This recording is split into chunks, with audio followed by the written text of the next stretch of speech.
जय हिंद। सीडीएम के विड्रॉ होने के बाद क्या फ्यूचर स्ट्रेटजी होनी चाहिए, उसका एक हिस्सा हमने इससे पिछले वाले सेशन में पढ़ लिया था। सेकंड स्टेज ऑफ डिबेट्स के बारे में हम बात करेंगे, लेकिन उससे पहले आज के सेशन में हम पढ़ेंगे गवर्नमेंट ऑफ इंडिया एक्ट 1935 के बारे में। देखो शुरू करते हैं। गवर्नमेंट ऑफ इंडिया एक्ट 1935 को ब्रिटिश पार्लियामेंट ने पास किया इन अगस्त 1935। एक सवाल ये भी पूछा जाता है कि ये जो गवर्नमेंट ऑफ इंडिया एक्ट 1935 था, ये किन चीज़ों का आउटकम था, और इसके बारे में भी हमने बहुत डिटेल में बातचीत की हुई है। साइमन कमीशन को कॉन्स्टिट्यूट किया गया था और साइमन कमीशन ने अपनी रिकमेंडेशंस दी थी। फिर 3 राउंड टेबल कॉन्फ्रेंसेस को ऑर्गेनाइज किया गया था और इनके अपने आउटकम्स थे।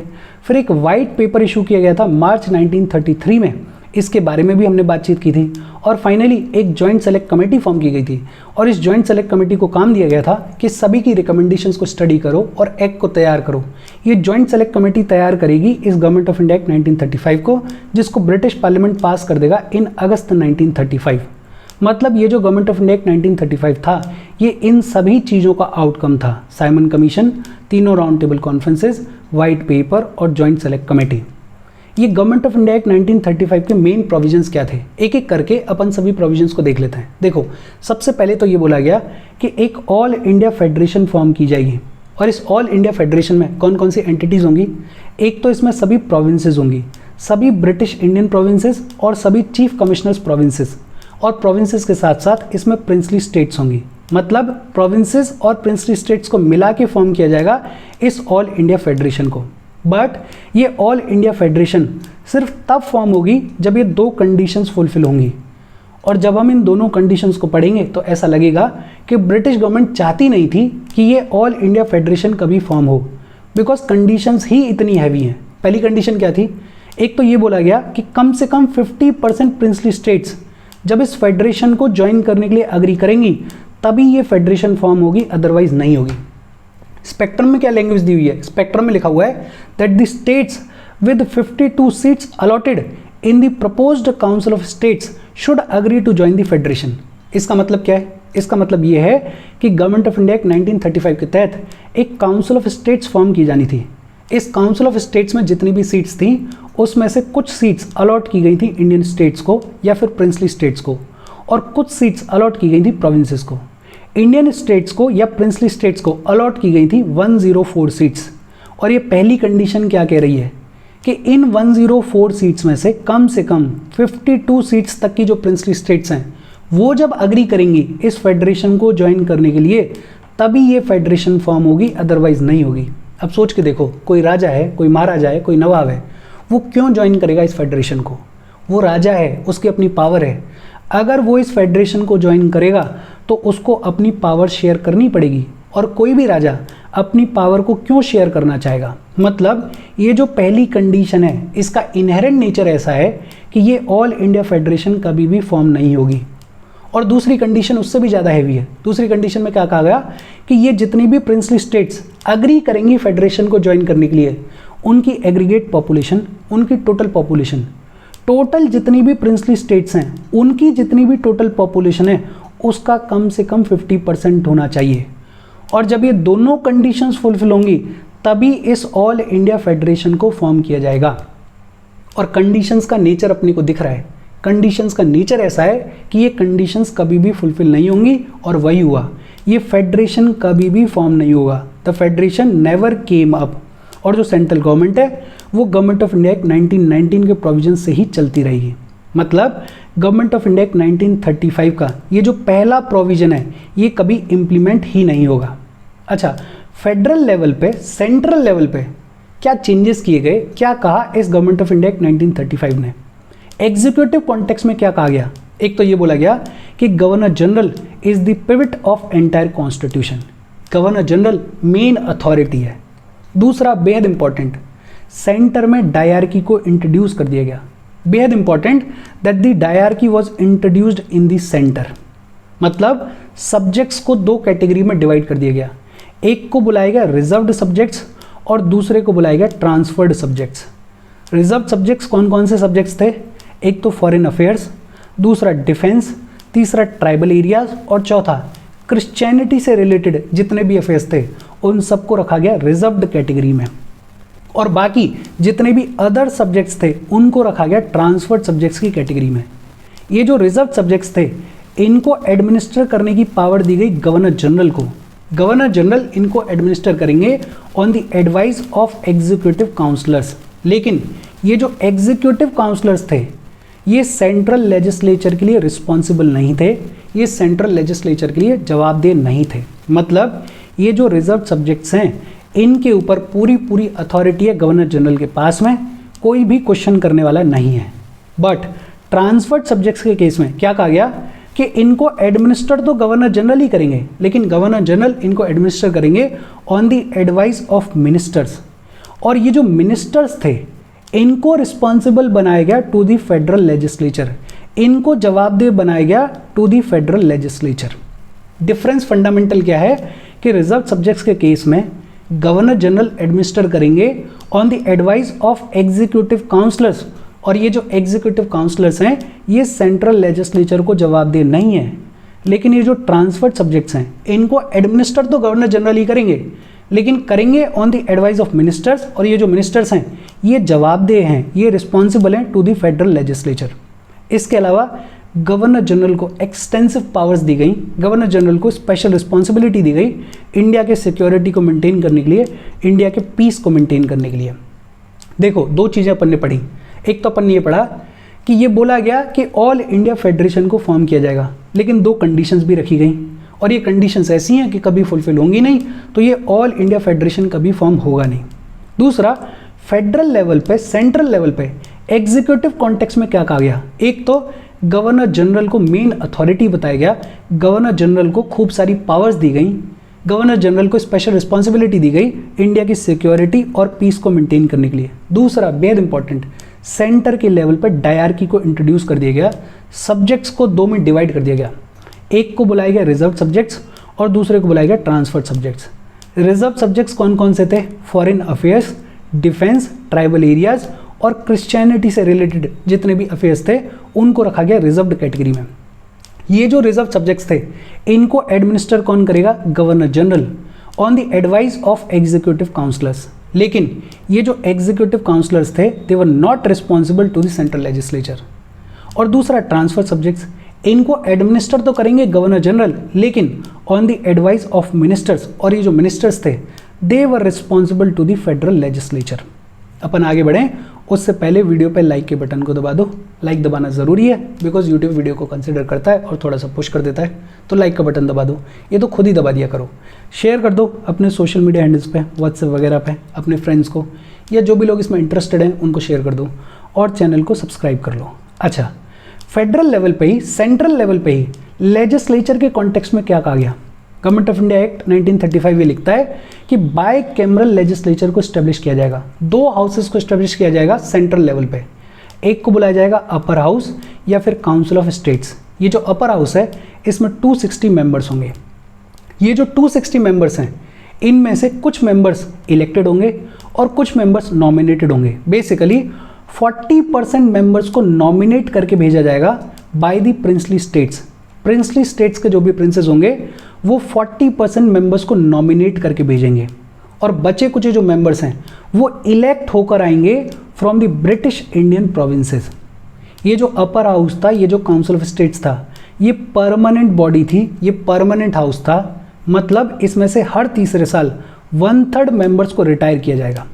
और दूसरा हाउस लोअर हाउस, या जिसको बुलाएगा फेडरल असेंबली, इसमें कितने मेंबर्स थे, 375 मेंबर्स, और ये भी पार्शली इनडायरेक्टली इलेक्टेड था और पार्शली नॉमिनेटेड था।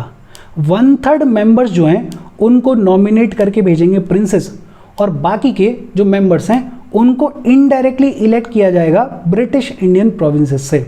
और ये जो लोअर हाउस था इसका ड्यूरेशन था 5 साल।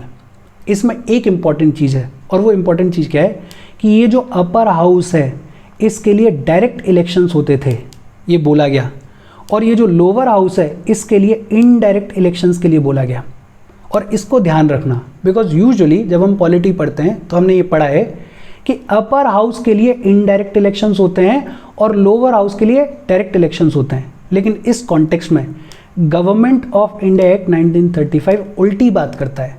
Upper house council of states के लिए डायरेक्ट इलेक्शंस रखे गए और लोअर हाउस फेडरल असेंबली के लिए इनडायरेक्ट इलेक्शंस रखे गए। तो ये थोड़ा अलग है, इसको ध्यान में रखना बिकॉज एग्जाम्स में ऐसी ही चीज़ें पूछी जाती हैं। इसके अलावा लेजिस्लेशन के पर्पस के लिए 3 लिस्ट बनाई गई। कौन कौन सी 3 लिस्ट? एक फेडरल लिस्ट, दूसरी प्रोविंशियल लिस्ट और तीसरी कॉन्करेंट लिस्ट।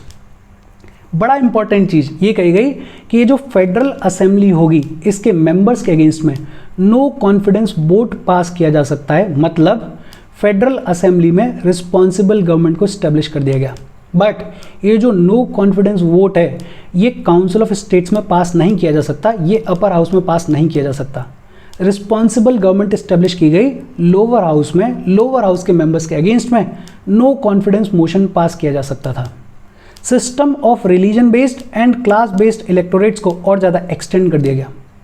इस गवर्नमेंट ऑफ इंडिया 1935 के तहत भी 80% बजट जो है वो अभी भी नॉन वोटेबल था, मतलब उसकी पावर अभी भी गवर्नर जनरल के हाथ में थी। और रेजिडरी पावर्स, बची कुची पावर्स दी गई किसको? गवर्नर जनरल को। मतलब गवर्नर जनरल को एक्सट्रीमली पावरफुल बनाया गया। गवर्नर जनरल जो है he could restore cuts in grants, legislature के द्वारा रिजेक्ट किए गए बिल्स को सर्टिफाई कर सकता था, ऑर्डिनेंसेस को इशू कर सकता था और उसको वीटो पावर भी दी गई। मतलब गवर्नर जनरल को एक्सेसिवली पावरफुल बनाया गया, बहुत ज़्यादा पावर दी गई। सेंट्रल लेवल पे ये चीज़ें की गई। अच्छा, प्रोविंशियल लेवल पे क्या चीज़ें की गई? गवर्नमेंट ऑफ इंडिया 1935 के थ्रू प्रोविंशियल ऑटोनॉमी प्रोवाइड कर दी गई। प्रोविंसेस में जो डायरकी इंट्रोड्यूस की गई थी, कौन से एक्ट के थ्रू की गई थी? Please let me know in the comment section. उस डायरकी को रिप्लेस कर दिया गया और प्रोविंशियल ऑटोनॉमी प्रोवाइड कर दी गई। Basically provinces were provided autonomy and were provided separate legal entity. कल तक जो प्रोविंसेस सेक्रेटरी ऑफ स्टेट और गवर्नर जनरल के अधीन होकर फंक्शन करती थी, अब उनको फ्री कर दिया गया सेक्रेटरी ऑफ स्टेट और गवर्नर जनरल के सुपरिटेंडेंट से, उसके डायरेक्शन से। अब जो प्रोविंसेस हैं वो डायरेक्टली अपनी अथॉरिटी को ड्राइव करेंगी from the British crown. Basically एक ही लाइन में अगर कहें तो प्रोविंशियल ऑटोनॉमी प्रोवाइड कर दी गई। प्रोविंसेस को इंडिपेंडेंट फाइनेंशियल पावर्स दे दी गई, रिसोर्सेज की पावर्स दे दी गई। प्रोविंसेस अगर चाहें तो अपने सिक्योरिटी के दम पे मनी बोरो कर सकते थे, मनी लोन पे ले सकते थे, कोई दिक्कत वाली बात नहीं थी। सबसे इंपॉर्टेंट चीज अगर एक लाइन में बोलें तो इस पूरी बातचीत का एक सेंस क्या है कि प्रोविंशियल ऑटोनॉमी प्रोवाइड कर दी गई। प्रोविंसेस के लेवल पे एग्जीक्यूटिव कॉन्टेक्स्ट में क्या कहा गया कि गवर्नर जो है वो क्राउन का नॉमिनी होगा और वो किंग के बिहाफ पे अथॉरिटी को एक्सरसाइज करेगा। जो भी अथॉरिटी है गवर्नर, अब उसके लिए सेक्रेटरी ऑफ स्टेट या गवर्नर जनरल के ऊपर डिपेंडेंट नहीं है, उसको अथॉरिटी कहाँ से मिल रही है? किंग से मिल रही है, वो क्राउन का नॉमिनी है। गवर्नर को ये पावर दी गई कि अगर उसको लगे तो वो एडमिनिस्ट्रेशन को पूरी तरीके से टेक ओवर कर सकता है और इनडेफिनेट पीरियड के लिए टेक ओवर कर सकता है। मतलब गवर्नर को भी खूब सारी पावर दी गई इन प्रोविंसेस, गवर्नर को भी एक्सेसिव अथॉरिटी दी गई। इनफैक्ट गवर्नर को स्पेशल पावर्स दी गई regarding minorities, regarding rights of civil servants, regarding law and order, regarding British business interest, partially excluded areas and princely states. मतलब गवर्नर को भी बेहद पावरफुल बनाया गया प्रोविंसेस में। अभी तक अपन ने 2 चीज़ें पढ़ी हैं, एक तो प्रोविंशियल ऑटोनॉमी प्रोवाइड कर दी गई, दूसरा गवर्नर को क्राउन का नॉमिनी बना दिया गया और गवर्नर को खूब सारी पावर्स दी गई। लेजिस्लेचर के कॉन्टेक्स्ट में क्या कहा गवर्नमेंट ऑफ इंडिया 1935 ने इन दी प्रोविंसेस? एक तो सेपरेट इलेक्टोरेट्स को इम्प्लीमेंट कर दिया गया, जो कम्युनल अवार्ड आया था उसको पूरी तरीके से इम्प्लीमेंट कर दिया गया। ये ध्यान रखना कि पूना पैक्ट को as an amendment to communal award accept कर लिया गया था। मतलब अब डिप्रेस्ड क्लासेस को सेपरेट इलेक्टोरेट नहीं मिलेंगे, उनको मिलेंगे ज्वाइंट इलेक्टोरेट। बाकी जो प्रोविजंस थे कम्युनल अवार्ड के वो इम्प्लीमेंट कर दिए गए, उनके हिसाब से सेपरेट इलेक्टोरेट प्रोवाइड कर दिया गया। प्रोविंसेस में जितने भी मेंबर्स थे उन सब के लिए डायरेक्ट इलेक्शन रख दिया गया, they will be directly elected. Franchise को राइट टू वोट को एक्सटेंड कर दिया गया और अब विमेंस को भी राइट टू वोट दे दिया गया सेम एज मैन। ये जो मिनिस्टर्स होंगे they were to administer all provincial subjects in council of ministers headed by the premier. Council of ministers जिसको हेड करेगा प्रीमियर, उसके थ्रू मिनिस्टर जो हैं वो सभी प्रोविंशियल सब्जेक्ट्स को एडमिनिस्टर करेंगे। मिनिस्टर्स को आंसरेबल बना दिया गया, मिनिस्टर्स को जवाबदेह बना दिया गया टू द लेजिस्लेचर। मतलब प्रोविंसेस में भी रिस्पॉन्सिबल गवर्नमेंट को स्टैब्लिश कर दिया गया। प्रोविंशियल लेजिस्लेचर जो है वो लेजिस्लेट करेगा on provincial subjects and concurrent list. Provincial subjects 3 list अपन ने पढ़ी, एक थी फेडरल, दूसरी थी प्रोविंशियल और तीसरी थी कॉन्करेंट। ये जो प्रोविंशियल और कॉन्करेंट लिस्ट थी इस पर लेजिस्लेट कर सकता था प्रोविंशियल लेजिस्लेचर, लेकिन प्रोविंसेस में भी 40% बजट अभी भी नॉन वोटेबल था, उस पर वोट नहीं किया जा सकता था। इसके अलावा और भी कुछ प्रोविजंस थे। गवर्नर को एक्सेसिव पावर दी गई प्रोविंसेस में, जैसे गवर्नर रिफ्यूज़ कर सकता था अपनी एसेंट टू अ बिल। अगर गवर्नर को लगे तो बोल सकता था कि मैं अपनी एसेंट नहीं दूंगा बिल के लिए। गवर्नर ऑर्डिनेंसेस को प्रोमलगेट कर सकता था, ऑर्डिनेंसेस को ला सकता था, और गवर्नर अगर चाहे तो खुद के एक्ट्स को इनेक्ट कर सकता था। 2-3 इंपॉर्टेंट चीज़ें और हैं इसमें। पहली बार डिप्रेस्ड क्लास वर्ड को रिप्लेस किया गया और वर्ड यूज़ किया गया शेड्यूल्ड क्लासेस। क्या टर्म यूज़ किया गया? Scheduled classes. तो अगर कहीं कोई पूछ ले कि शेड्यूल्ड क्लासेस टर्म पहली बार कब यूज़ किया गया, इस गवर्नमेंट ऑफ इंडिया एक्ट 1935 में। और शेड्यूल्ड क्लासेस को दिए गए जॉइंट इलेक्टोरेट पूना पैक्ट के अकॉर्डिंग, ये अपन ने पढ़ा हुआ है। आरबीआई को स्टैब्लिश किया गया, फेडरल कोर्ट को स्टैब्लिश किया गया जो कि 1937 में सेटअप किया जाएगा, फेडरल पब्लिक सर्विस कमीशन को सेटअप किया गया, प्रोविंशियल पब्लिक सर्विस कमीशन को सेटअप किया गया, जॉइंट पब्लिक सर्विस कमीशन को सेटअप किया गया, फेडरल रेलवे अथॉरिटी को सेटअप किया गया, और बर्मा को इंडिया से सेपरेट कर दिया गया। ये भी कुछ प्रोविजंस थे इस गवर्नमेंट ऑफ इंडिया एक्ट 1935 के। हालांकि अगर गवर्नमेंट ऑफ इंडिया एक्ट 1935 का एक्चुअल डॉक्यूमेंट देखोगे तो कुछ 450 पेज का डॉक्यूमेंट है। अगर यूपीएससी कसम खा ले कि हमें तो खुद के ही निकालना है क्वेश्चन, तो कुछ भी पूछ सकती है, फिर तो बहुत सारे प्रोविजंस और निकल के आ जाएंगे। लेकिन ये वो मेन प्रोविजंस हैं जो कि आपको याद होनी चाहिए, जिनके बारे में आपको पता होना चाहिए। एक बार मोटा मोटा फिर से देख लेते हैं। देखो, सबसे पहला प्रोविजन क्या था कि एक ऑल इंडिया फेडरेशन को फॉर्म किया जाए, लेकिन ये कभी फॉर्म होगा नहीं। फेडरल लेवल पे एक इंपॉर्टेंट चीज़ एग्जीक्यूटिव कॉन्टेक्स्ट में कि डायरकी को सेंटर में इंट्रोड्यूस कर दिया गया, इसको याद रखना। फिर इसके अलावा लेजिस्लेचर में 2 हाउसेस बनाए गए, एक upper house council of states और दूसरा लोअर हाउस फेडरल असेंबली। बाकी तो सिंपल चीज़ें हैं, लेकिन एक चीज़ याद रखना कि अपर हाउस के लिए डायरेक्ट इलेक्शंस रखे गए और लोअर हाउस के लिए इनडायरेक्ट इलेक्शंस रखे गए। 3 लिस्ट बनाई गई लेजिस्लेशन के लिए, एक फेडरल, एक प्रोविंशियल, एक कॉन्करेंट। ये जो फेडरल असेंबली है इसके मेंबर्स के अगेंस्ट में नो कॉन्फिडेंस मोशन पास किया जा सकता था, लेकिन काउंसिल ऑफ स्टेट्स में नो कॉन्फिडेंस मोशन पास नहीं किया जा सकता था। 80% बजट अभी भी नॉन वोटेबल था और रेजिडरी पावर्स, बची कुची पावर्स किसको दी गई? गवर्नर जनरल को। गवर्नर जनरल को एक्सेसिवली पावरफुल बनाया गया। फिर प्रोविंशियल लेवल पे एक इंपॉर्टेंट चीज़ कि प्रोविंशियल ऑटोनॉमी को इंट्रोड्यूस कर दिया गया। दूसरा, गवर्नर अब सेक्रेटरी ऑफ द स्टेट या गवर्नर जनरल के ऊपर डिपेंडेंट नहीं था। अब उसको डायरेक्ट अथॉरिटी कहाँ से मिल रही थी? किंग से मिल रही थी, वो क्राउन का नॉमिनी था। गवर्नर को भी एक्सेसिवली पावरफुल बनाया गया प्रोविंसेस में। सेपरेट इलेक्टोरेट्स को based on communal award introduce कर दिया गया। डायरेक्ट इलेक्शंस को इंट्रोड्यूस कर दिया गया। विमेंस को राइट टू वोट दे दिया गया, ये इंपॉर्टेंट है, on the same basis as man. और प्रोविंसेस में भी रिस्पॉन्सिबल गवर्नमेंट को इस्टेब्लिश किया गया। 40% बजट प्रोविंसेस में भी अभी भी नॉन वोटेबल था। इसके अलावा गवर्नर को पावर दी गई कि वो ऑर्डिनेंस ला सकता है, वो गवर्नर का एक्ट, अपना एक्ट लेकर आ सकता है और किसी बिल के लिए अपनी एसेंट को रिफ्यूज़ कर सकता है। बेहद इंपॉर्टेंट, ये जो डिप्रेस्ड टर्म है इसको रिप्लेस कर दिया गया और टर्म लाया गया शेड्यूल्ड क्लासेस। और शेड्यूल्ड क्लासेस के लिए जॉइंट इलेक्टोरेट थे, ये अपने को समझ में आता है। बर्मा को सेपरेट कर दिया गया इंडिया से और इसी एक्ट में बात की गई कि आरबीआई को स्टैब्लिश किया जाए, फेडरल कोर्ट को स्टैब्लिश किया जाए, फेडरल पब्लिक सर्विस कमीशन को स्टैब्लिश किया जाए और फेडरल रेलवे अथॉरिटी को स्टैब्लिश किया जाए। और इसके साथ आज की अपनी बातचीत खत्म हो गई। कोई डाउट हो तो कमेंट करके पूछ लेना। इंपॉर्टेंट एक्ट है, इसको ध्यान रखना। इसको छोटा छोटा करके शॉर्ट नोट्स के फॉर्म में लिखो, अपने कॉपी में 2-4 बार रिवाइज करो, ख़त्म करो। आगे की बातचीत अपन आगे करेंगे। कोई डाउट हो कमेंट करके पूछ लेना। Thank you very much.